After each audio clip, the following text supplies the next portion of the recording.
I'm your host, Dr. Joe Dispenza. Let's begin.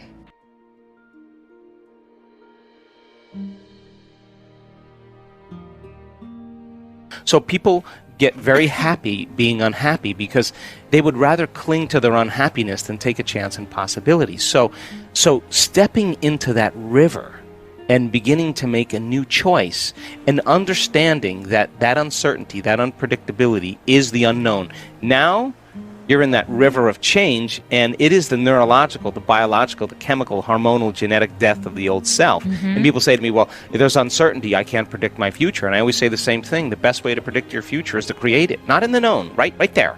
That uncertainty, you can learn now how to regulate your state instead of living in fear because, well, the idea that things are going to get worse, the idea that you can't predict, or the idea of being uncertain or can't control something actually sets off the stress response. So now you're in the unknown, and this survival gene is switched on. Of course, people are going to, out of the infinite possibilities that exist in the quantum field, they're going to select the worst scenario in their mind, right? So then, what if you're in the unknown and you understand that, and now you can work back into that present moment and you say, what thoughts do I want to fire and wire in my brain, put my attention behind? What behaviors today, one day, what behaviors do I want to demonstrate? And the act of closing your eyes and mentally rehearsing who you're going to be when you open your eyes begins to install the neurological hardware in your brain to look like you've already done it. Now the brain is no longer a record of the past. Now it's a map to the future. By rehearsing mentally and doing it over and over again, the hardware becomes a software program, and who knows, you just might start acting like a happy person. Well, there's no magic there. You install the circuitry. You may start thinking in more unlimited ways. You put those circuits in place. Now, here's the tough part. And can you teach your body emotionally what that future is going to feel like before it's made manifest? That means you can't wait for your healing to feel gratitude and wholeness. You can't wait for your wealth to feel worthy and abundant. You can't wait for your new lover to feel love. That's the old model of reality of cause and effect. Waiting for something outside of us to take away our emptiness and pain that we feel inside of us. That's Newtonian cause and effect. The quantum model of reality is about causing an effect. That means the moment you start feeling worthy and abundant, you're generating wealth. The moment you're in love with yourself and you're in love with life, you create an equal. Well, the moment you start feeling gratitude and wholeness, your healing actually starts to begin. So then the word meditation literally means to become familiar with. That's what that word means. So the biological model is, well, you got to become familiar with your unconscious thoughts. You got to become aware of your unconscious habits and behaviors. You got to become so familiar with your emotional state, saying, oh my God, I've been feeling guilt for the last 10 years. I didn't know it was guilt. It just felt like me. And this is what happens during meditation. You start to see some of these things. You have to. I never thought about it like that. Yeah, and so then as you begin to observe those states of mind and body, consciously you're no longer the program. You're the consciousness observing the program, and you start pulling consciousness out of our biology, right? Objectifying our subjective self. Now, that overcoming process is the most important part of this work, because once you overcome it, you're no longer looking at your future through the lens of the past.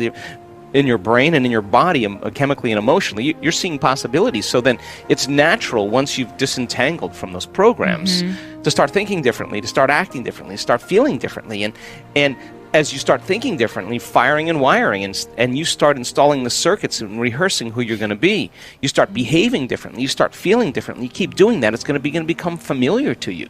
And over time, as you overcome those aspects of yourself, you're actually becoming somebody else. There's a becoming process that begins to take place. And some people do it very quickly.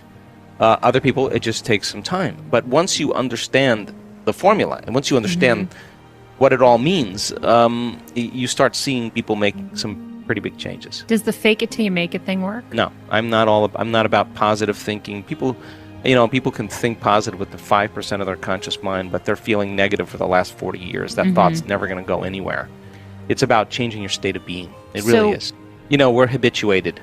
You're habituated to think about your kids, to think about your husband, to think about the grocery list, to think about when the garbage day is, to think about your errands you have to run, think about the emails you have to answer. We're habituated to shift our attention from one thing to the next. We have this mobile thing called awareness, And so we habituate ourselves into shifting our attention very quickly so that we can get a lot of stuff done.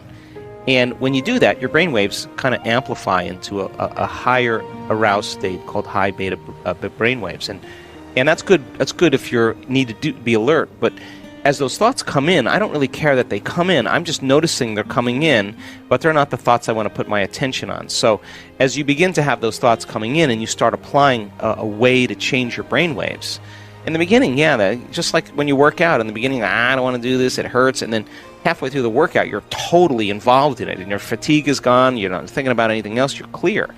Well, you keep doing it. Our research shows that, and we just had a group of scientists study a bunch of our brain scans in Bond University in Australia. Thousands and thousands of brain scans. She called me up and she said, we have never seen a community of people have the ability to change their brain waves so quickly. Like 4 seconds, 5 seconds, 9 seconds.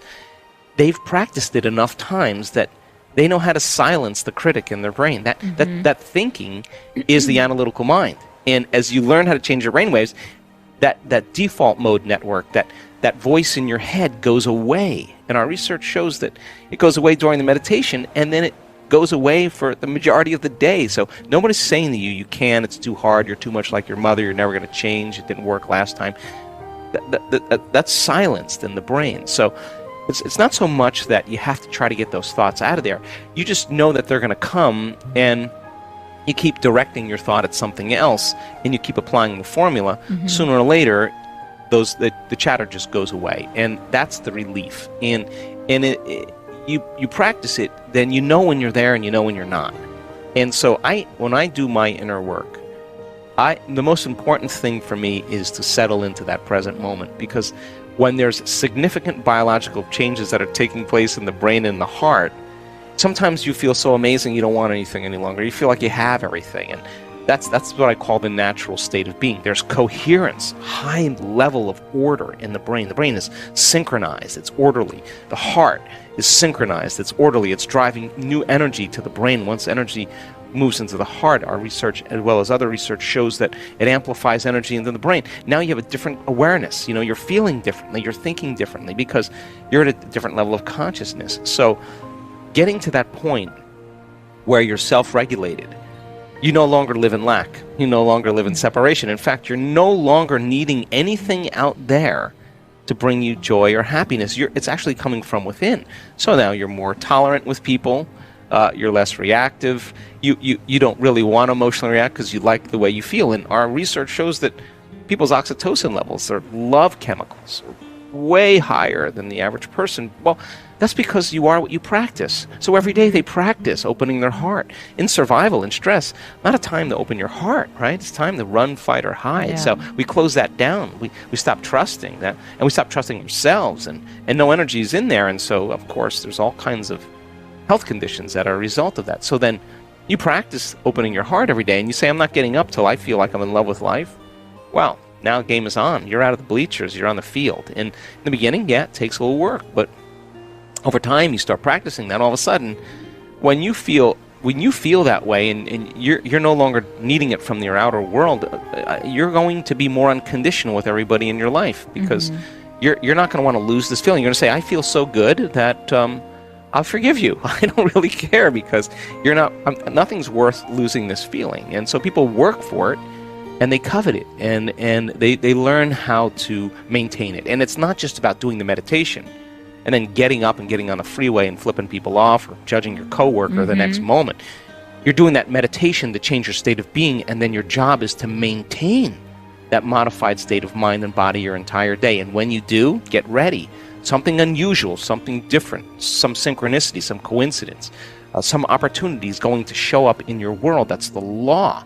And then all of a sudden, you start believing you're more of the creator of your life and less of the victim of your life. Because victimization is like, why are you unhappy? Oh, because of this person or that thing. And what you're really saying from a biological standpoint is something out there. I'm allowing something out there to control how I feel and how I think, and that's a victim. So when you start to see how you think and how you feel begins to produce an effect in your life, you start believing less that you're a victim and more that you're the creator of your life. And that's when people start getting empowered, and they say, wow, I didn't do anything. It just kind of came to me, of course, because nobody changes until they change their energy. When you change your energy, you change your life, and changing your state of being with a clear intention and an elevated emotion is producing a very dramatic change in the field. And your job is to be able to maintain it independent of the conditions in your environment, independent of the chemical, emotional, habitual needs in your body, and independent of time. And being able to do that for an extended period of time, you start to see the universe start to give you feedback. And when you start measuring, wow, you at cause, then you wake up in the morning and you want to do it. It's not like, oh, geez, I got to go create my life. Yeah. It's not like that. It's more like, oh my God, the magic's happening. I don't want to stop. I don't want to lose the magic. I want to keep going. And so people are enthusiastic and theos, filled with God. You know, they're inspired to create. And I think that we are naturally creators. And so we see profound changes in people's body and their brain and in every level when they just keep practicing.